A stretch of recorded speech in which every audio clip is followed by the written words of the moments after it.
शुक्रिया अदा करना चाहता हूं कि आपने और पूरे केंद्रीय मंत्रिमंडल ने आज तक हमें हर कदम पे साथ दिया है और आपकी तरफ से जो जो निर्देश आए उन निर्देशों का भी हमने बहुत कड़ाई से पालन किया।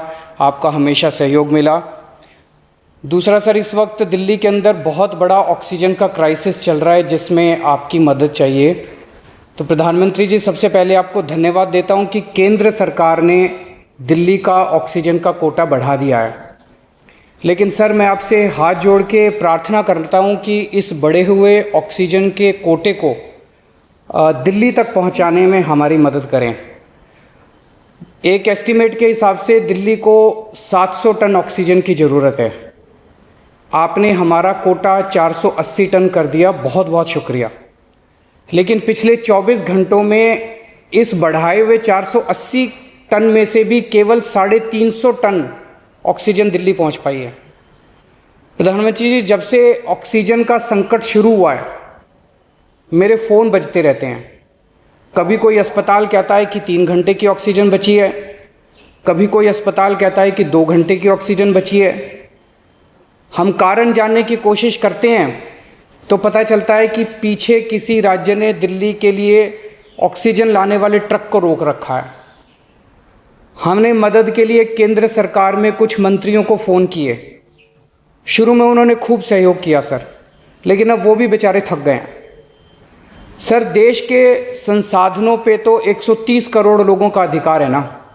अगर दिल्ली में ऑक्सीजन की फैक्ट्री नहीं है तो क्या दिल्ली के 2 करोड़ लोगों को ऑक्सीजन नहीं मिलेगी?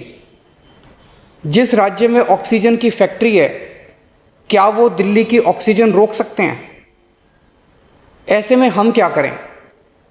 सर, मैं आपका बेहद शुक्रिया अदा करना चाहता हूं कि आज आपने ये मीटिंग बुलाई है, बहुत सही समय पे ये मीटिंग बुलाई है।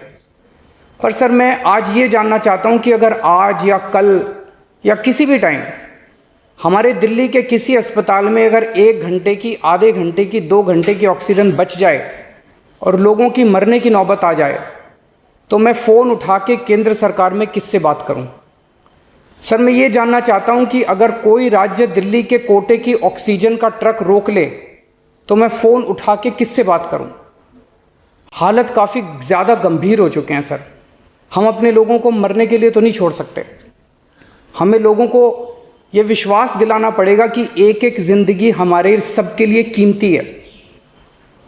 हम आपसे फिर से दिल्ली के लोगों की तरफ से हाथ जोड़ के अपील कर रहे हैं कि सर, तुरंत कोई कठोर और सार्थक कदम नहीं उठाया गया तो शायद दिल्ली के अंदर कोई बहुत बड़ी त्रासदी हो सकती है।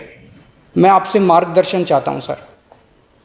सर, कुछ ही राज्य हैं जहां से मैक्सिमम दिल्ली की ऑक्सीजन आती है और जहां सबसे ज़्यादा दिक्कत आ रही है और जहां सबसे ज़्यादा हमारे ऑक्सीजन के ट्रक रोके जा रहे हैं। मेरी आपसे विनती है, अगर आप उन राज्यों के मुख्यमंत्री को एक बार बोल दें, फ़ोन कर दें कि हमारे ऑक्सीजन के ट्रक ना रोकें तो दिल्ली के लोगों को ऑक्सीजन मिल जाएगी।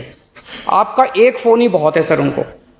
दिल्ली के 2 करोड़ लोगों की तरफ से मैं आज आपसे हाथ जोड़ के विनती कर रहा हूं कि सर, आप हमारी मदद कर सकते हैं। आप कृपया हमारी मदद कीजिए और अस्पताल में लोगों को ताकि ऑक्सीजन मिल जाए। ऑक्सीजन की कमी के कारण अस्पताल में जो हालत बने हुए हैं वो अब देखे नहीं जाते। लोग बहुत ज़्यादा तकलीफ़ में हैं सर। पूरी रात हम सो नहीं पाते, नींद नहीं आती। इनका मुख्यमंत्री होते हुए भी मैं कुछ नहीं कर पा रहा। डर लगता है कि ऑक्सीजन की कमी से कहीं कोई बड़ा हादसा ना हो जाए। ईश्वर ना करे, अगर ऑक्सीजन ना मिलने से कुछ अनहोनी हो गई तो हम सब कभी अपने आप को माफ़ नहीं कर पाएंगे। प्रधानमंत्री जी, कोरोना से देश को बचाने के लिए एक नेशनल प्लान बनना चाहिए। इस नेशनल प्लान के अंतर्गत देश के सभी ऑक्सीजन प्लांट्स को तुरंत आर्मी के जरिए केंद्र सरकार टेक ओवर करे। ऑक्सीजन प्लांट से निकलने वाले हर ट्रक के साथ एक आर्मी का एस्कॉर्ट व्हीकल रहेगा तो कोई उस ट्रक को फिर आगे रोक नहीं पाएगा। सर, दिल्ली का जो ऑक्सीजन का कोटा आपने बढ़ाया, हम उसके बड़े शुक्रगुजार हैं। लेकिन उसमें लगभग 100 टन ऑक्सीजन उड़ीसा और वेस्ट बंगाल से आनी है। हम परसों से, जब से कोटा बढ़ा है, हम कोशिश कर रहे हैं उस ऑक्सीजन को दिल्ली लाने की। मेरा आपसे निवेदन है कि यहाँ से ऑक्सीजन अगर हो सके तो हमें हवाई जहाज से उपलब्ध करवाई जाए, और नहीं तो जैसा अभी बताया गया आपका आइडिया है ऑक्सीजन एक्सप्रेस शुरू करने का, वो ऑक्सीजन एक्सप्रेस शुरू करके वेस्ट बंगाल और उड़ीसा से हमें ऑक्सीजन दिलवाई जाए। आइडिया नहीं, ऑलरेडी चल रहा है। सर दिल्ली तक नहीं पहुंच पा रही हमारी, दिल्ली तक नहीं आ रहा। उसमें अगर हमें दिल्ली के लिए भी कॉरिडोर मिल जाए तो आपकी बड़ी मेहरबानी होगी सर। आपने 2-3 जगह तो कर दिया सर, आपके इंटरवेंशन से मुझे पता चला। एक दिल्ली के लिए और करा दीजिए सर, यहाँ की हमारी 100 टन ऑक्सीजन उधर से आनी है। प्रधानमंत्री जी, हमारे देश के वैज्ञानिकों ने इतने कम समय में जो वैक्सीन बनाई है, इसके लिए हमारे वैज्ञानिक साधुवाद के पात्र हैं। आपने इसमें जो प्रयास किए, आपका बहुत बहुत शुक्रिया। अब हम सब लोगों को मिलके कम से कम समय में अपने नागरिकों को ये वैक्सीन लगवानी चाहिए। इसमें केंद्र और राज्य सभी सरकारों को हमको मिलके काम करना है। अभी सर केंद्र सरकार ने आदेश जारी किए हैं कि 1 मई से राज्य सरकारें सीधे कोरोना वैक्सीन खरीद सकती हैं। इसके बाद एक वैक्सीन की कंपनी ने अपने रेट जारी किए हैं कि वो केंद्र सरकार को 150 रुपये में और राज्य सरकारों को 400 रुपये में देंगे। सर एक ही देश में एक ही सामान के 2 रेट कैसे हो सकते हैं? 1 नेशन 1 रेट होना चाहिए। सारे देश को एक ही दाम पे वैक्सीन मिलनी चाहिए। अगर देश एक है तो वैक्सीन का दाम भी तो एक ही होना चाहिए। तो मैं आपसे निवेदन करता हूं कि केंद्र सरकार को, राज्य सरकारों को एक ही रेट पे वैक्सीन मिले। जिस रेट पे केंद्र सरकार को वैक्सीन मिल रही है, उसी रेट पे राज्य सरकारों को भी वैक्सीन मिलनी चाहिए। सर हर एक जान हम सब लोगों के लिए कीमती है। हमें ये एहसास हर भारतीय को इस वक्त कराना होगा। इसलिए मेरा मानना है कि देश में सबको दवाई, सबको वैक्सीन और सबको ऑक्सीजन मिलनी चाहिए, और बिना किसी विवाद और बिना किसी रुकावट के ये मिलनी चाहिए।